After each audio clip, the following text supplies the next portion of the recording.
Hello friends, फिर से स्वागत करता हूँ आपका आपके अपने चैनल सुशांत चेस स्पाइस में।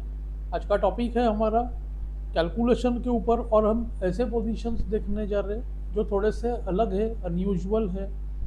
मीटिंग पैटर्न्स को हम इससे पहचानना सीखेंगे और साथ ही में कैलकुलेशन का प्रैक्टिस तो होगा ही। तो हम कह सकते हैं कि हमारा सेकेंड लेसन है सेम टॉपिक का। पहला एक हमने बनाया था, लेसन 982 था वो। तो आज भी हम लेने जा रहे हैं 3 पोजीशंस। देखते हैं क्या न्यूजुअलनेस है, किस तरह से हम पोजीशंस को सॉल्व करें। पोजीशन है white to play and win. आप देख सकते हो वाइट के पीसेस काफ़ी एग्रेसिवली बैठे हैं और किंग के पास भी है। तो ये हमारा फर्स्ट पॉइंट।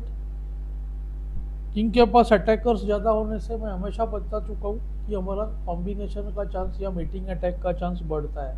कितने अटैकर्स, जब भी 3 एक्स्ट्रा अटैकर्स हो, मोस्टली मेट होता ही है किंग के ऊपर। तो आप देख सकते हो ब्लैक का जो डिफेंडर है, हम थोड़ा बहुत इस रूक को मान सकते हैं, बाकी कोई डिफेंडर है नहीं।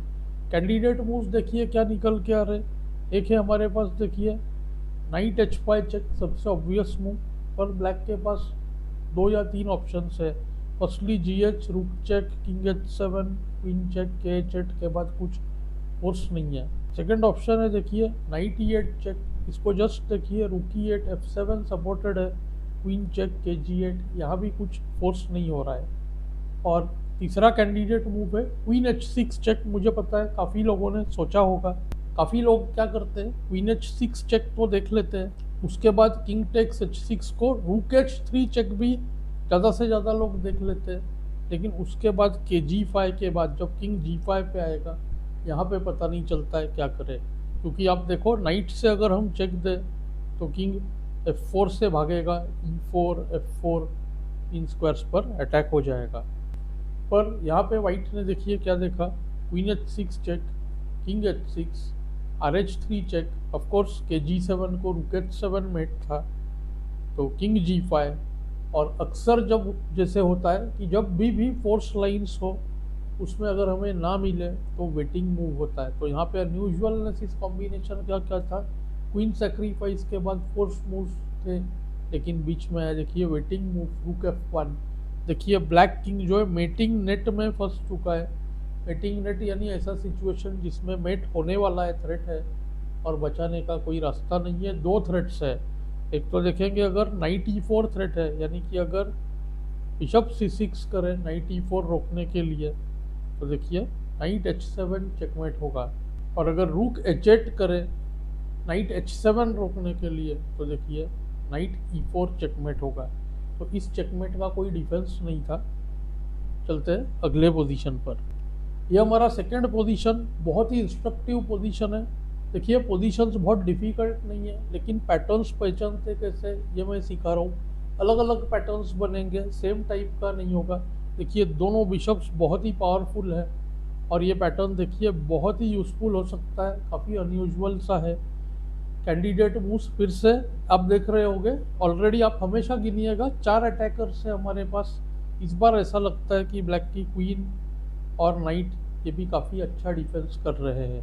लेकिन डिफेंस में मैं हमेशा ये बताता हूँ कि अगर डिफेंडर्स ज़्यादा भी हो, कई बार वो एक दूसरे के रास्ते में आते हैं। कुछ इसी तरह का इस पोजीशन में भी हुआ। वाइट के पास देखिए 3 मूव्स है, फिर से रूक G7 चेक, ऑब्वियस किंग को ओपन करने के लिए।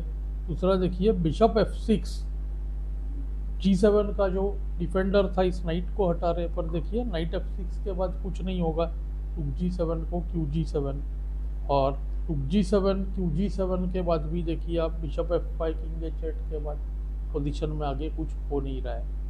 तीसरा कैंडिडेट मूव मुझे उम्मीद है आपने सोचा ही होगा अब तक, रूक H6 चेक। होता क्या है, काफ़ी लोग इस टाइप के मूव ढूंढते क्यों नहीं है, माइंड ब्लॉक होता है, अरे रुक चला जाएगा फिर आगे कुछ नहीं हो रहा है। पर थोड़ा वेट करके देखना चाहिए। देखिए फर्स्ट लाइन जो इजी है, king H6, queen G5 check, king H7, देखिए किंग फंसा हुआ है, G8 पे जगह नहीं है, तो देखिए क्या होगा, क्वीन H4 चेक। अगर नाइट डाला बीच में तो क्वीन H5 मेट, और अगर किंग G6 आया, देखिए पिछले पोजीशन की तरह ही है, पर इस बार डायरेक्ट F5 फोर्स मेट हो गया, कोई वेटिंग मूव करना ही नहीं पड़ा।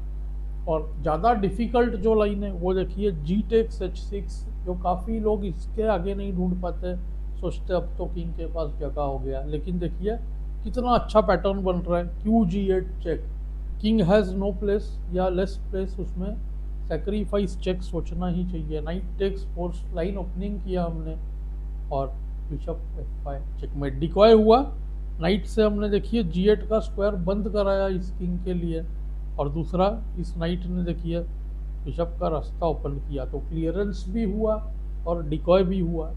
और वाइट ने देखिए कितना अच्छे तरह से मेट कर दिया। सारे के सारे देखिए गेम पोजीशंस है, कोई कंपोस्ट पोजीशंस नहीं है। तो वाइट प्लेयर ने देखिए किस तरह से सोचा।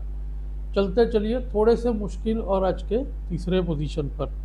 तो यह है आपके सामने थर्ड पोजीशन, फिर से white to play and win, और हम देखेंगे कि कैसे सेम स्टेप्स फॉलो कर सकते हैं। आप देख सकते हो किंग के ऊपर फिर से देखिए 4 अटैकर्स है, क्वीन, 2 नाइट्स और एक रूक। वीकनेस है H7 का स्क्वायर। तो हमें करना क्या है यहाँ पर, इस नाइट को देखिए, नाइट डिफेंडर है तो इस नाइट को ब्रेक करने की कोशिश करना है। 3 कैंडिडेट मूव्स आ रहे हैं फिर से देखिए। पहला है देखिए Ne6 G7 पर अटैक, दूसरा है देखिए रूक का मूव, रूक F5 नाइट पर अटैक, नाइट जो कि डिफेंडर है, और तीसरा है देखिए रूक E6। सबसे लॉजिकल लगता है रूक E6, क्योंकि ऐसे लगता है कि Fe6 के बाद QG6 check, king H8, night H5, ये पोजीशन विनिंग हो सकता है। लेकिन प्रॉब्लम ऐसा है कि फोर्स मेट नहीं होगा। नाइट E6 को करेगा black, queen takes E6, night E6 Fe6, और इसमें फोर्स मेट नहीं है। सिमिलरली रूक F5 को हो सकता है QC6, G2 पर मीटिंग थ्रेट है तो फोर्स नहीं हुआ, और night E6 Fe, QG6, king H8, NH5, इसके बाद होता है रूक G8। तो आप देख सकते हो QH6 चेक में मेट नहीं है, नाइट H7 बीच में आएगा, और देखिए G2 के पॉइंट पे अब 2 अटैक्स है, बिशप का और रूक का, तो ये भी पोजीशन ब्लैक का जो है बच गया। तो वाइट ने सोचा कि इस नाइट को डिस्ट्रॉय या डिफ्लेक्ट करना है F6 का, तो मूव सोचा देखिए NH5, बहुत ही स्ट्रॉन्ग मूव है। 2 आइडियाज है, एक तो देखिए इंस्टेंट G7 पर मेट, और दूसरा नाइट को डिस्ट्रॉय करने के बाद QH7 मेट। तो GH almost forced, night H5 को QH7 met, G takes H5, और यहाँ पे बहुत ही स्ट्रॉन्ग मूव नाइट E6। तो GH5 एक तरह का देखिए लाइन ओपनिंग था, हमने पॉन को हटाया ताकि रूक जो है अब G5 से चेक दे सके। इस केस में आप देखो क्वीन E6 आउटराइट ब्लंडर, रूक G5 मेट होगा, तो इसके लिए Fe करना पड़ा। काफ़ी लोग यहाँ तक देख लेते हैं, पर जो पॉइंट मिस होता है वो है देखिए रूक G5 चेक, KF7, उसको QG6 चेकमेट, E6 पॉन देखिए खुद का पॉन बीच में आ गया किंग के, तो किंग भाग नहीं पाया। तो इस पोजीशन में देखिए अनयूजुअल पॉइंट जो था थोड़ा सा सैक्रिफाइस का था, और नाइट E6 जो हमने नाइट H5 के साथ मूव्स मिक्स किए, तो एक अलग पैटर्न बना F7 पे किंग जिसमें फंस गया। तो इस तरह के पोजीशंस में लेकर आऊँगा जिसमें हम अलग अलग पैटर्न्स पहचाने, कैलकुलेशन के स्टेप्स फॉलो करें, तो इससे हमारा कैलकुलेशन और पैटर्न रिकॉग्निशन दोनों इम्प्रूव होगा। तो मुझे उम्मीद है आपको ये लेसन्स पसंद आ रहे हैं, मुझे कमेंट्स में ज़रूर बताएं। Thanks for your time.